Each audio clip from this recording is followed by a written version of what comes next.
Priscila Topjean é professora universitária, formada em letras e jornalismo, mestranda em letras, mas escreve desde muito cedo.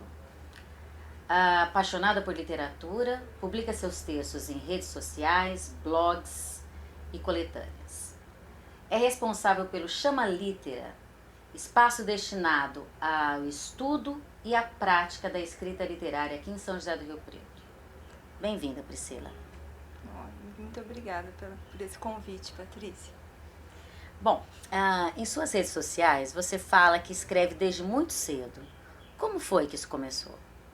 Olha, eu fui criada por avós, leitores e escritores, né?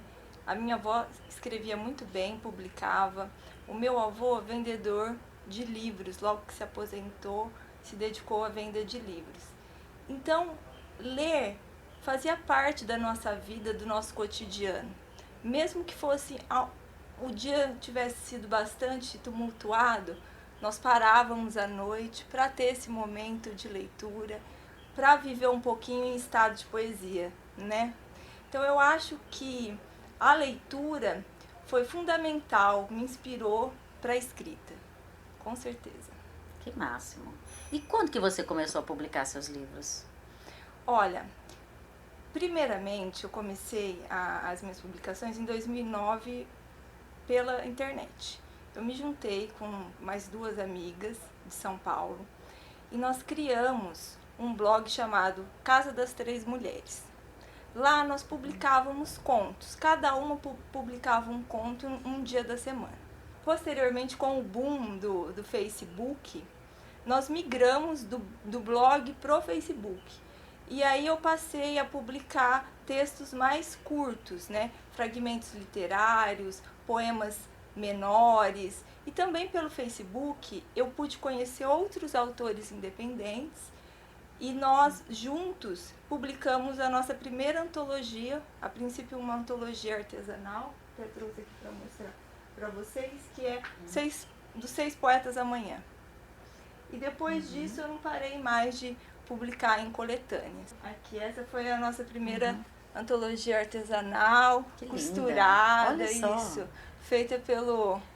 Isso foi ideia do grupo? Essa foi a ideia do grupo, que era um grupo que se chamava Novos Marginais. Então nós quisemos, fazendo uma Hoje é uma alusão... tendência você agregar assim, coisas, produtos diferentes, né, ao livro, sim. né? Olha que legal. Que é uma característica, né,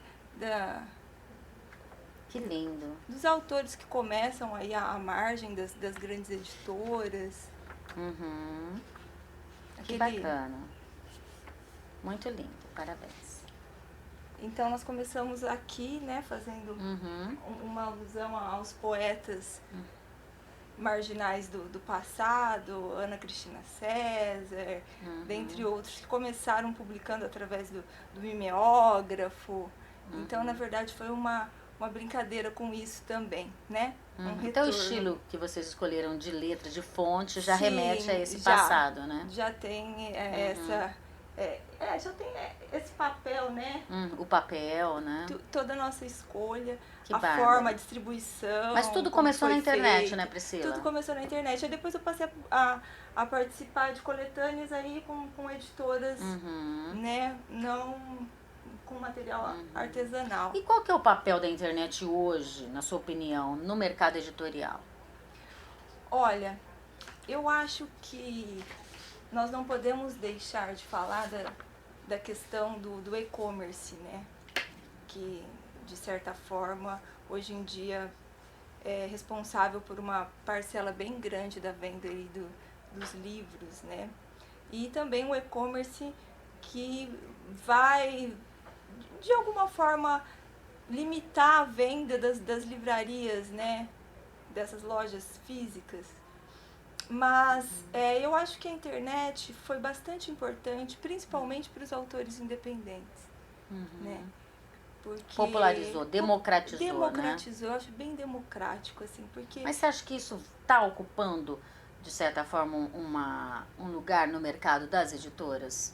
Olha, eu acho que é uma forma de divulgar o trabalho. Uhum. Porque se nós pensarmos em grandes prêmios, por exemplo, o Prêmio Jabuti, em 2018, premiou um rapaz que não tinha nem editora. Uhum. Sim, verdade. Ele ganhou como livro do ano e livro de poesia. E ele não tinha nenhuma editora, ele mandou um arquivo em PDF, Uhum. feito pelo próprio Word, e ganhou o Prêmio Jabuti. E anteriormente ele publicava também nas suas redes sociais. Sim. Então eu acho que é uma forma da gente mostrar o trabalho. E muita gente não tem ainda um livro pronto. Uhum. Faz 10 anos que eu estou tentando publicar um livro solo e eu nunca acho. Eu tiro um poema, coloco, falo, preciso trabalhar mais. Então, mas de repente, se eu tenho um poema bom, se eu escrevi um fragmento interessante naquela semana, eu já posso mostrar, né? Uhum. Já posso colocar ali para ter um diálogo com o leitor. E como que é a repercussão do seu trabalho na internet? Olha, eu acho que pela internet eu consegui chegar até as pequenas editoras. Eu acho um trabalho importantíssimo. A gente pode citar a editora Patuá, que é uma editora de São Paulo, que publica bons autores, né, que ainda não foram aí reconhecidos pelas grandes editoras. Então, através da internet eu conheci o Eduardo Lacerda e fiz algumas publicações em antologias dele. Ele me conheceu, ele pôde ler o meu trabalho. No ano passado nós temos uma agenda que é bastante famosa, que é a Agenda da Tribo. E eu publiquei um poema ali numa noite, sem pretensão, né? E a editora da Tribo, que me segue no Facebook, entrou em contato comigo e falou, nossa, eu gostei muito desse seu poema, a Regina. Posso colocar na próxima edição da Tribo? Nós já fechamos, mas eu gostei muito, quero colocar. Eu falei, claro, pode publicar. Então, eu acho que ali nós temos muitos editores, né? Muita gente lendo, compartilhando. É uma vitrine importante. É uma vitrine importante, principalmente para a gente que está fora desse eixo Rio-São Paulo, né? Que fica mais difícil a gente ir a eventos e conhecer editores mais engajados com o mercado Agora, editorial. apesar de você ter esse público, essa questão da popularidade da internet, ter o aval de uma editora faz toda a diferença. Faz, né? toda a diferença. E é importante dizer que para a gente conseguir publicar nessas pequenas editoras sem custo, a gente passa pelo crivo do editor. E não é rápido. Sim. A gente manda um livro, tem de 6 meses a 1 ano para uma resposta, vir uma resposta negativa ou positiva. Sim. Então, não é assim tão fácil. Claro. Olha, vou escrever. Por isso que talvez a gestação é maior desse primeiro livro solo. Já para a coletânea é um pouco mais fácil. De repente você tem 5 poemas bacanas, você já pode publicar. Sim. E você que já tem essa experiência, que sites que você indicaria para quem deseja começar a publicar de forma independente? Eu acho que nós temos algumas revistas que são bem visadas, lidas, como por exemplo a revista Malar Margens, que é do Nuno Raul. Não é uma revista fácil da gente conseguir espaço, mas a gente manda 10 poemas ou 10 fragmentos ou um conto, demora para ter uma resposta, ou às vezes é imediata. Ou às vezes a gente manda um texto que não segue a linha editorial deles, mas é uma revista que tem bastante visibilidade, uma indexação muito boa também no Google. Nós temos a revista Subversa, que é Rio Preto, de uma moça daqui, que atualmente está no Rio de Janeiro, e outra em Portugal, então uma revista que tem essa ponte também com Portugal.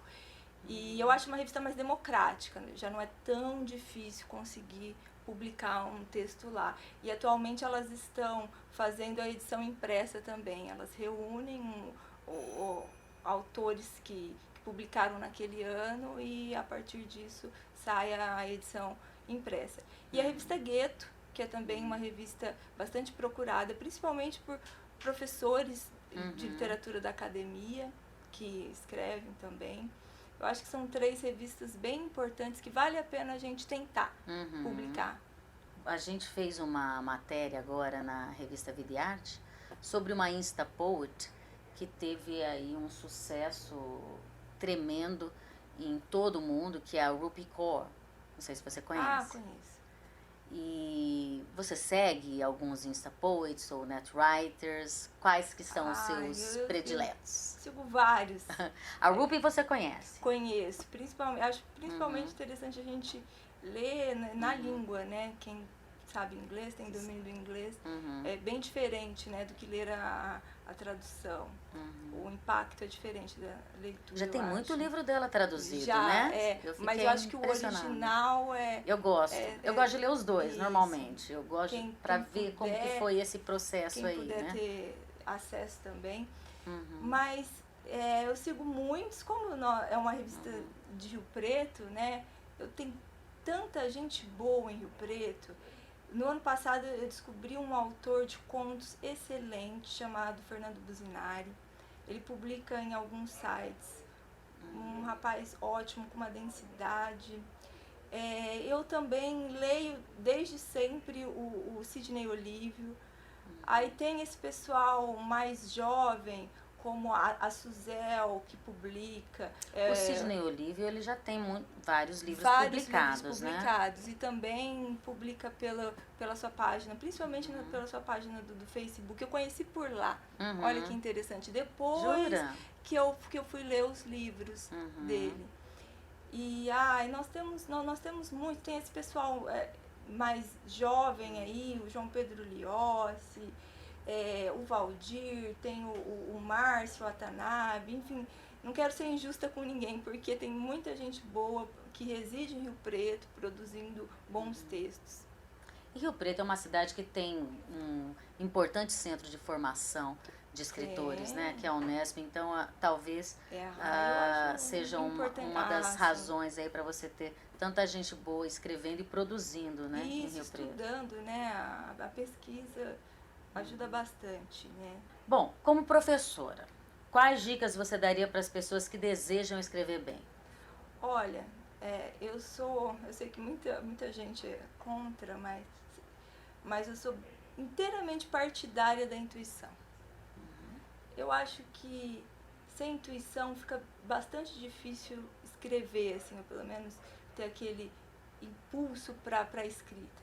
Depois, num segundo momento, a gente pode lapidar esse texto, a gente pode utilizar técnicas narrativas, procedimentos, ou seguir aí a linha de João Cabral de Melo Neto, né? Jogar os grãos de feijão na água e retirar o grão que boiar. Mas eu acho a inspiração importantíssima. E a entrega, né? Preciso ter entrega. Então eu acho que eu sempre acho que a intuição é bastante importante para começar. Bacana.